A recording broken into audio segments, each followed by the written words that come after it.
अब लो निशानी अपना नसीब। भूल हो गई, गलती हो गई अभी तक, आज से निश्चय करो। हमारे लिए तो प्रतिदिन नया जन्म है।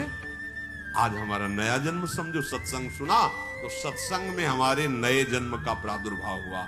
अभी तक जो हमारी गंदगी थी पीछे के जन्म में हम भूल जाते हैं। आज से इसी क्षण से हम नया जीवन अपना बनाते हैं, अध्यात्म मार्ग का जीवन बनाते हैं और ऐसा निश्चय करते हैं जो टूटे न। निश्चय में बहुत बड़ी सिद्धि है। देखो पिंगला जी का जैसे बताया, तैसे भागवत में एकादश स्कंद में तितिक्ष ब्राह्मण का, गृहस्थी में रहते थे, लड़के बच्चे थे, खूब धन कमाया, वो बड़े ही कंजूस स्वभाव के थे, न परिवार को भोगने देते थे न स्वयं भोगते थे। अब कुछ ऐसी विपरीत परिस्थिति आई, सब दिन होत न एक समान, राजदंड उन पे लागू हुआ तो काफी अर्थ तो टैक्स में चला गया। फिर परिवार के जनों ने देखा कि ये तो कंजूस है, 1 रुपया भी नहीं देगा। वो लोग इधर उधर से हाथ मार के फिर आग लग गई। अब परिवार वालों ने उसका त्याग कर दिया, केवल अकेला, कोई उससे प्यार नहीं करता, अर्थ उसके हाथ से चला गया सब। अब विचार किया कि मेरा पूरा जीवन निकल गया, उत्तम वर्ण में जन्म हुआ था, वृद्धावस्था आ गई, अब क्या होगा, क्या होगा। जिनको मैंने पाला पोषा, जो बड़ी मेहनत से धन कमाए, तो सब नष्ट हो गया। परिवार वाले कोई देखते ही नहीं। जानते हो उसका निश्चय, देवता इस बात के साक्षी हैं कि आज से मैं अपने जीवन को श्री भगवान के चरणों में समर्पित करता हूं, सब कुछ सहूंगा और निरंतर भगवान का भजन करूंगा। वो इतना बड़ा महापुरुष उसी निश्चय से हो गया कि भगवान उद्धव जी को उसकी कथा सुना रहे हैं। कोई साधना नहीं हुई थी, परिस्थिति ने ऐसा निश्चय करवा दिया। तो जरूरी है वो परिस्थिति आवे तब तुम निश्चय करो। क्या सत्संग में तुम निश्चय नहीं कर सकते तो परिस्थिति का इंतजार करोगे कि ऐसी विपत्ति आवे, ऐसी ठोकर लगे, ऐसी दुर्दशा हो तब तुम निश्चय करो? अरे उसके पहले ही निश्चय कर लो तो दुर्दशा काहे को होगी। ऐसा नहीं कि उसका जीवन मंगलमय हो गया। अब उसके कर्मों का क्षय करने के लिए जब वो संन्यास भाव लेकर विचरण करता, भिक्षा मांगता, तो लोग थूकते, स्पष्ट लिखा हुआ मूत देते, बांध देते, पीटते, उसकी भिक्षा छीन लेते। पर वो अंदर अंदर विचार करता नहीं, किसी का दोष नहीं है इसमें किसी का दोष नहीं। तो ये कर्म का है, ये कर्म का प्रभाव तो शरीर पर पड़ेगा। ये मुझे दुख क्यों हो रहा है? बहुत बहुत सुंदर मतलब चिंतन उनका बना। तो क्या देवता है? इस दुख का कारण देवता है? नहीं, देवता भी तो केवल हमारे शरीर को ही पीड़ा दे सकते हैं। मेरे को क्यों हो रहा है? काल नहीं, वो तो आत्मस्वरूप है, उसका भी प्रभाव इसी शरीर पर होगा। मेरा स्वरूप तो कालातीत है। तो फिर क्या है? भ्रम। हाँ, ये भ्रम है। मैं तो निर्विकार चिदानंद अपने स्वरूप में स्थित हो गया, ब्रह्मबोध संपन्न महापुरुष हो गया हो। और तितिक्ष ब्राह्मण नाम से वर्णन किया है भगवान ने। इसलिए निश्चय में बड़ी शान, हमारा निश्चय बड़ा ढुलमुल है। इसलिए प्रार्थना है, बहुत बड़ा मार्ग मिला है आपको। इसे भगवत मार्ग कहते हैं, अध्यात्म मार्ग कहते हैं। ये अंतिम जन्म वालों को मिलता है, जिनका आखिरी जन्म होता है। अगर चूक करोगे तो व्यर्थ तो नहीं जाएगा, पर और समय लग जाएगा। काहे कुछ समय बर्बाद करो, आज निश्चय करो। गोस्वामी जी कह रहे, देखो निश्चय, गोस्वामी जी बाल्यावस्था से भगवान में रत थे, ऐसा नहीं है कि वो भजन नहीं करते थे, ऐसा नहीं है। जन्म हुआ था तब बोले थे राम। जैसे बच्चा रोता है ना, तो गोस्वामी जी रोए नहीं थे, राम बोले थे, इसलिए राम बोला नाम पड़ा था। राम बोला, प्रकट हुए थे तभी। तो ऐसा भी नहीं था कि आसक्ति नहीं थी शरीर में, ऐसा भी महापुरुष जन लीला दर्शाते हैं, वो हमारी हिम्मत के लिए। पत्नी में चित्त आसक्त, एक दिन के लिए भी कभी मायके जाने के लिए अनुमति नहीं दी। और उसी पत्नी के मुख से जब ये बात निकली कि जितना तुम्हें इस शरीर में आसक्ति है, पूरी कथा अगर राम जी में होती तो जीवन तुम्हारा धन्य हो जाता। नेत्र पत्नी रूपी गुरुदेव ने नेत्र खोल दिए। कहीं से भी गुरुदेव सावधान कर सकते हैं, कहीं से भी। बस कदम मुड़ गए, क्योंकि ऐसा नहीं था कि राम भक्ति नहीं, निश्चय कर लिया अवलोन शानी। अब ये गोस्वामी जी का ही पद है, अब इंद्रियों के बस में होके नहीं, बहुत सही बोला। अगर ये स्थिति, ये आसक्ति राम जी में होती तो जीवन धन्य हो जाता। अब पायो नाम चारु चिंतामणि उर करते न खसई हो अवलो नशानी। अब समझ गए। अब हृदय से एक क्षण के लिए भी राम नाम नहीं छोड़ूंगा। तो जानते हो महापुरुषों में सर्व शिरोमणि हुए गोस्वामी तुलसीदास। ये तो अवतार लीला महापुरुषों की है, ये हमारे लिए बताया है आचरण करके कि भगवान नाम में इतनी सामर्थ्य है कि ऐसे आसक्त वृत्ति को भी कैसे निरासक्त कर देते हैं। हमें चाहिए जो भी, चाहे गृहस्थ मार्ग में हो चाहे विरक्त मार्ग में हो, दोनों मार्ग जाते ही प्रभु के चरणारविंद में है। अपने मार्ग की वृत्तियों को जानिए, समझिए और धर्मानुसरण बर्ताव कीजिए और नाम निरंतर जपते रहिए। तो जीवन यात्रा का विश्राम, जो गोस्वामी जी कह रहे हैं, पायो परम विश्राम। विश्राम ही नहीं, पायो परम विश्राम राम समान प्रभु नाम कहूं। ये विश्राम कैसे मिला? कहते भगवान शंकर को साक्षी करके कहता, अगर थोड़ा भी मिथ्या हो तो हमारी जीभ गल जाए, मेरा जो कुछ भी बना राम। ये दो अक्षर मेरे माई बाप है, इन्होंने ही हमें, बस आप हृदय की बात महापुरुषों की, ये दो अक्षर राधा, यही देख लेना आप। चलो देखो, बहुत समय तक विषय संयोग ना होने पर ऐसा ना समझ लिया जाए कि हम निर्विषय हो गए। बहुत ये चोर हैं, बहुत छुप कर रहते हैं और चिंगारी की तरह रहते हैं। फूस मिल जाए तो ज्वाला बनने में सेकंड लगता है। ध्यान रखना, 20 वर्ष 30 वर्ष बिल्कुल निर्विकार, संयोग नहीं। लगता है कि अब हमें कौन परास्त कर सकता है?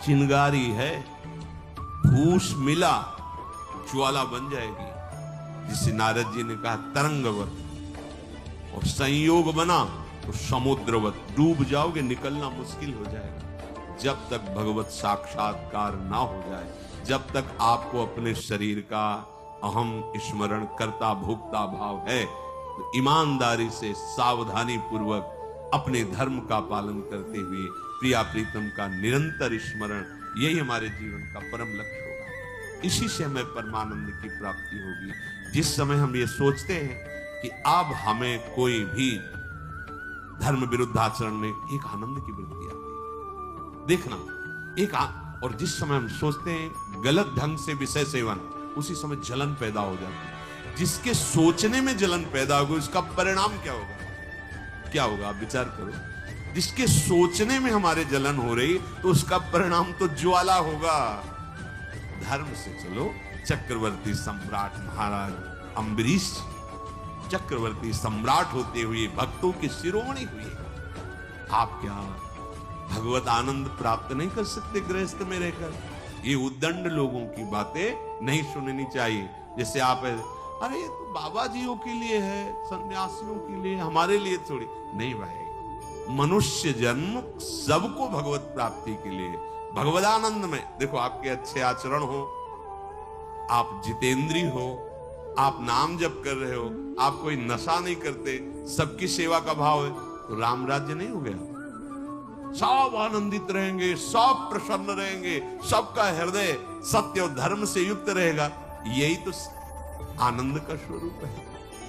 जब आप शास्त्र और सत्संग स्वीकार नहीं करते, तो आपके अंदर आसुरी वृत्ति बढ़ती, राक्षसी वृत्ति, और फिर देखो, अपने को दुखी, अपने परिवार को दुखी, अपने नगर को दुखी, अपने देश को कलंकित, क्या क्या नहीं करवा देती है राक्षसी बुद्धि। इसलिए भाई, ये सत्संग गृहस्थ विरक्त जो भी जहां भी है सबके मंगल के लिए वहीं रहो, वहीं रहो, प्रभु के होके रहो।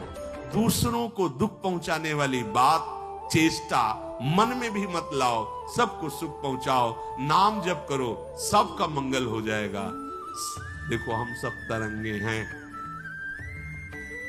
समुद्र में ही उछल रहे हैं, हमारा अस्तित्व नहीं है, तरंगों का अस्तित्व नहीं है। ऐसे ही हम भगवत स्वरूप हैं, प्रभु रूपी अगाध समुद्र में हम तरंगे की तरह हैं, हमारी कोई सत्ता नहीं है। ये जो सोच रहे हो ना, सत्ता नहीं, सत्ता उन्हीं की है, उन्हीं की है। अभी आप समझ नहीं पा रहे, तरंग है क्या? समुद्र ही तो है। वायु विकार खत्म हुआ, समुद्र ही था, समुद्र ही है, बीच में तरंगे, ये सब तरंगे हैं।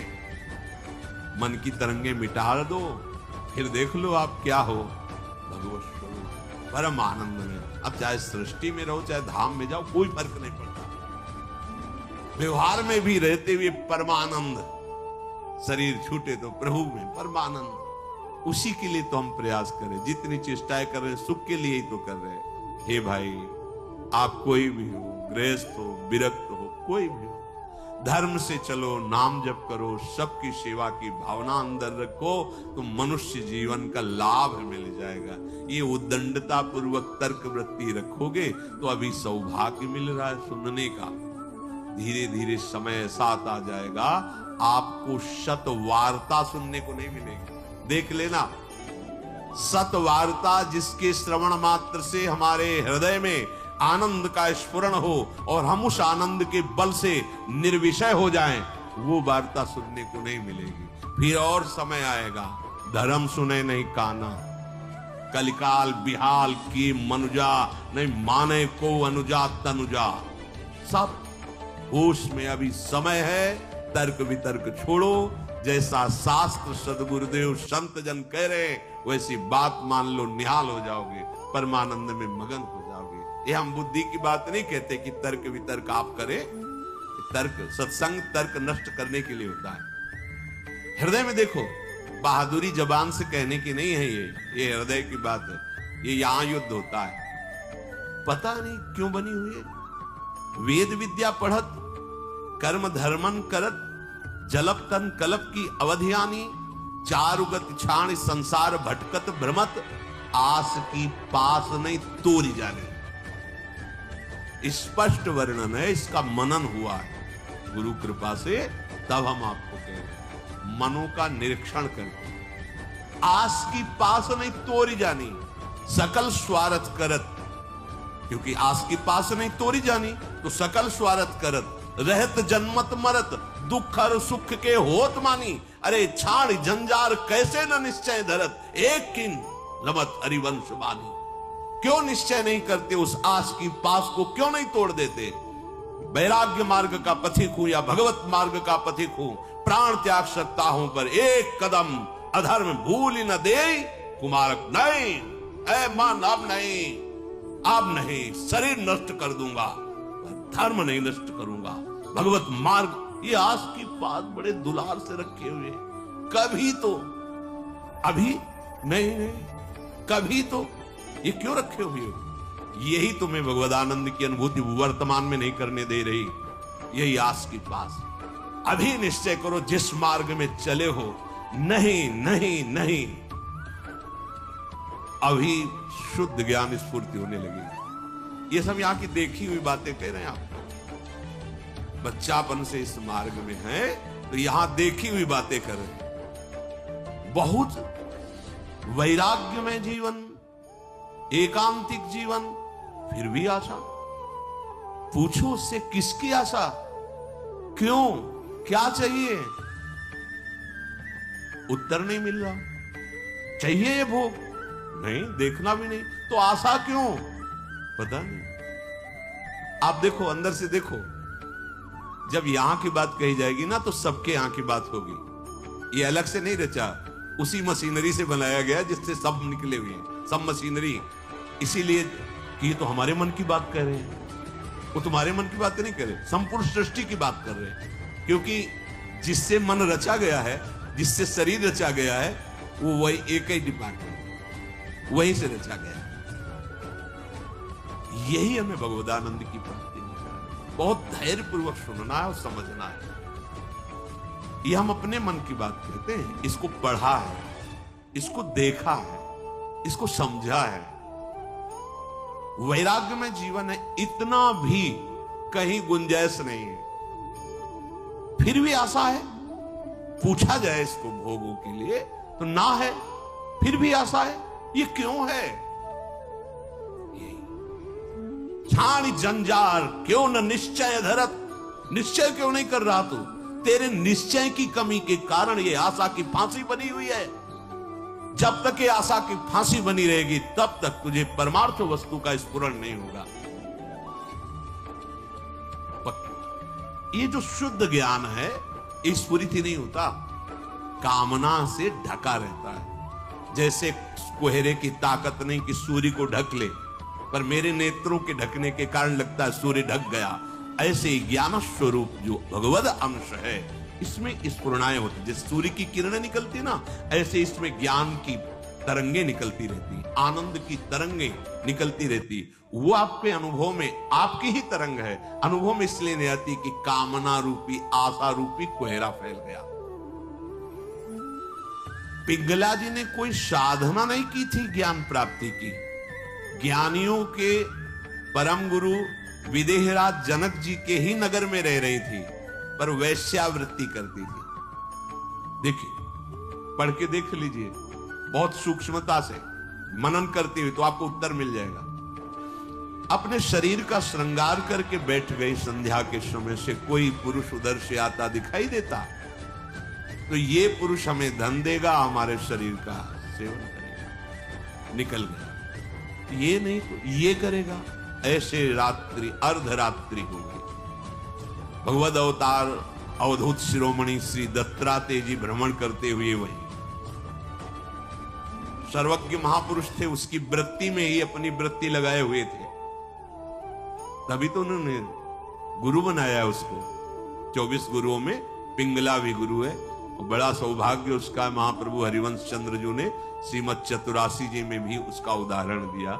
यह जो एक मन बहुत ठौर करी, कहीं कौने सच पायो, जहां तहां विपत्ति जार जुवती लो प्रगट पिंगला गायो। जब अर्धरात्रि हुई तो पिंगला को बहुत कष्ट हुआ। हाय, इस शरीर को बेच करके सुखी होना चाहती है, कितनी अज्ञान वृत्ति है। आज से मैं निश्चय करती हूं, जो सेवक जी कह रहे हैं, छाण जंजार क्यों न निश्चय धरत, एक किन रमत हरिवंश बानी। ये तुम क्यों आशा की फांसी में लटके हुए हो? कभी तो क्यों ऐसा रखे हुए हो? इसे तोड़ो, नष्ट करो। अभी प्राण निकल जाए पर जीवन में कभी कुमार्ग में कदम नहीं रखेंगे। पिंगला जी ने निश्चय किया, आज के बाद मैं कभी भी किसी पुरुष का संयोग नहीं करूंगी, किसी को नहीं देखूंगी। अपने हृदय में विराजमान सबके हृदय बिहारी भगवान का वर्णन करती हूं और मन वचन कर्म से उनकी आराधना कर। उसी समय इतनी पवित्र हो गई, वो महापुरुष बन गई कि भगवान दत्तात्रेय जी ने 24 गुरुओं में उसको रख लिया, एक गुरु पिंगला जी को। क्या साधना की थी?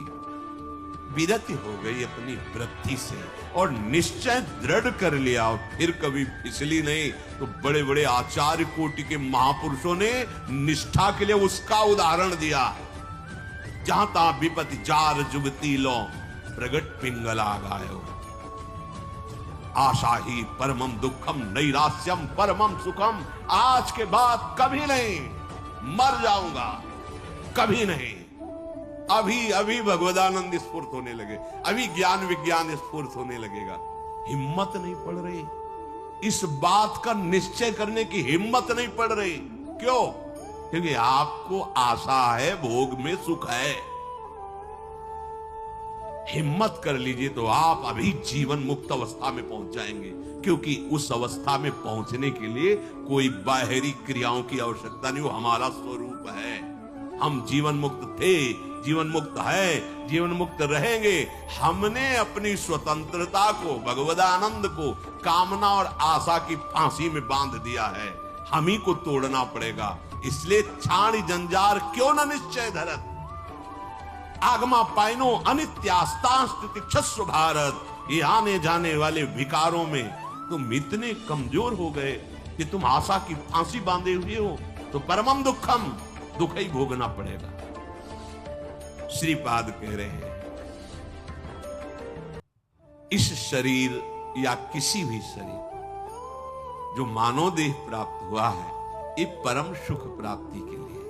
कीड़ा मकोड़ा छोटे छोटे जीव इन सुखों में विचर रहे हैं। मानव देह धर के जो कुमार्गगामी वृत्तियों से तुम सुख भोगना चाहते हो, छोटे छोटे कीड़े मकूड़े भी इसी सुख में, फिर तुम्हारी शरीर की महानता क्या रही। प्रज्वालयति समस्त देहम कामाग्निना प्रमोहयति, दृष्ट्वैव च नवतरुणी कुतस्तर्हि स्वार्थ सिद्धिम प्रत्याशा। हे भाई, ये नौ तरुण अवस्था जो शरीर की होती, किसी की हो, स्त्री की या पुरुष की, यदि तुम इस मोह जाल से आवृत रहोगे तो ये सदैव तुम्हें जलाती रहेगी, कभी भी भगवत सिद्धि प्रदान नहीं होने देगी। भगवत सिद्धि नहीं। बहुत समय लंबा निकल जाता है अगर सत्संग ना मिले, सावधान न हो। हितधाम में एक 65 वर्ष के प्रार्थना कर रहे थे कि मेरी पूर्व से वृत्ति स्वयं के द्वारा तो मैं आज खुलकर सभा में कह रहा हूं कि मैं आज उस गलती से बहुत परेशान हूं और आज भी वही मेरे से गलती होती है।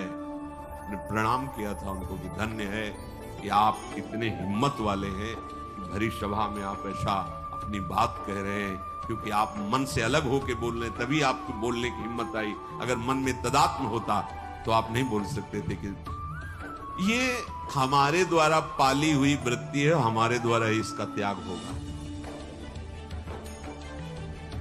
भगवान श्री सुखदेव जी को इसीलिए सबसे बड़ा वैरागी कहा गया। 16 वर्ष की अवस्था है, शरीर का भान नहीं, दिगंबर है, कोई शरीर पे वस्त्र नहीं, और भगवान के चिंतन में मगन। इसी अवस्था में त्याग और वैराग्य की। अब जब ये इंद्रियां काम नहीं कर रही, मन बुद्धि अब वो ढेर है, कुछ भी निर्णय नहीं निकल सकता। बहुत संस्कार गंदे हो जाते हैं यौवन अवस्था में। अहो भाग्य है जो इस यौवन अवस्था में संयम नियम धारण करके अपनी वासनाओं को। श्रीपाद कह रहे हैं, हे वृंदावन धाम, हम पे कृपा करो, हमारे मुख में नाम चले, हमारा हृदय इस काम आदि की आशाओं को त्याग करके प्रिया प्रीतम के चिंतन में डूबे। ये आपकी कृपा से होगा और वो कृपा हम सब पे है। सत्संग मिल रहा है रोज, ये प्रातःकालीन वेला में जो शब्द जा रहे हैं उनको अंदर से केवल धर्म, गृहस्थ धर्म की पूर्ति के लिए बकाया उदासीन रहो। इस वृत्ति को अगर आप अपने अंदर अपनाए रहोगे तो सब छुटवा देगा। ध्यान रखना, सब छुड़वा देगा। ये वैराग्य का वेश, ये धाम, ये प्रिया प्रीतम, ये नाम, ये महिमा, कुछ नहीं हो रहा है, चिंता मत कर पाओ, भगवत प्राप्ति होगी। धाम में हो ना, भगवत सहारे हो ना, भगवत आश्रित वेश धारण, कुमार्गगामी वृत्ति का जो आशा की फांसी उसको छोड़ दो, फिर आप देखो भजन होगा। आप करोगे नहीं, स्वाभाविक होगा भजन, स्वाभाविक ज्ञान विज्ञान की वृत्तियां उत्पन्न होगी, आप आनंदित हो जाओगे।